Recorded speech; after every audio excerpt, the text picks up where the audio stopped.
What is up, guys? Here we are with Cyberpunk 2077, and this time around with the Lossless Scaling SteamDeck LCD test. We are going to be running the Steam Deck with 9 watts, 60 Hz, but we have disable frame limit enabled, and let's get right into this thing to see how it performs.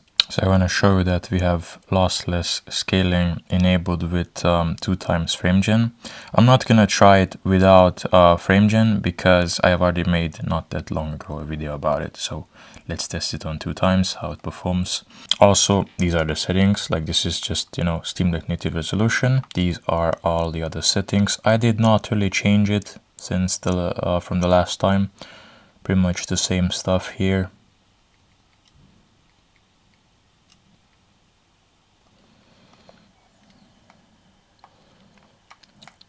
Alright, so I can instantly tell that we have this thing enabled or like turned on just because of our frame rate. As you can see, we are still not hitting like a stable 60, but it's like trying to like double our frame rate to almost 60 at times, We could potentially try 3x frame gen or like lossless scaling. But that one would actually increase the delay so much that I feel like we would lose a lot from our game responsiveness overall.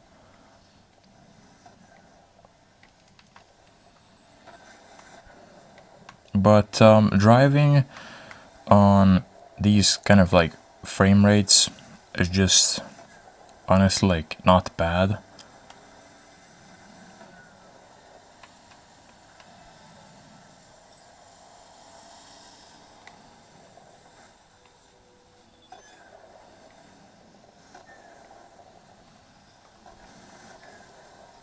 So now I have like turned off lossless scaling to just give you like a brief idea how it would like perform without it. As you can see, we are barely like, we're not even really hitting the 30s, at least here. It's a bit like too demanding.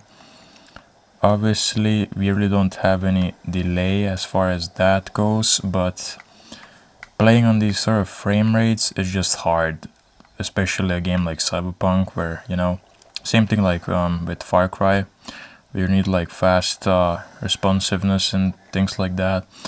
Higher frame rates are usually significantly better, like a game-changing element. So now we have like turned back or like turned on lossless scaling on 2x, and honestly it adds a bit of delay, but it's not as bad. Now, one thing we could potentially try, which would totally make everything worse, is 3x frame gen.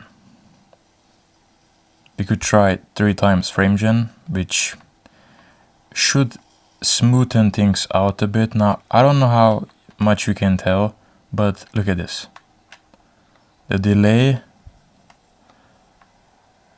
especially while I'm like trying to drive like from one side to the other, the delay is huge.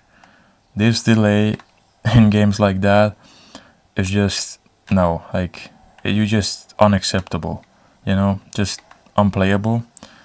I'm not even gonna try like 4x lossless scaling. I mean, we can, to like see what it actually does. This is even worse. Like, it's probably not as much worse as it can be on 3x. So leave it like on 2x if you want to use lossless scaling, because that one also adds a bit of delay, but it's not as bad like as with 3 or 4x. In my honest opinion, the game is certainly way better playable on lossless scaling enabled on 2x than without it, and the delay is still there, but it's not even nearly as insignificant as on 3 or 4x frame gen. Either way, take care as always, and I'm gonna see you in the next one.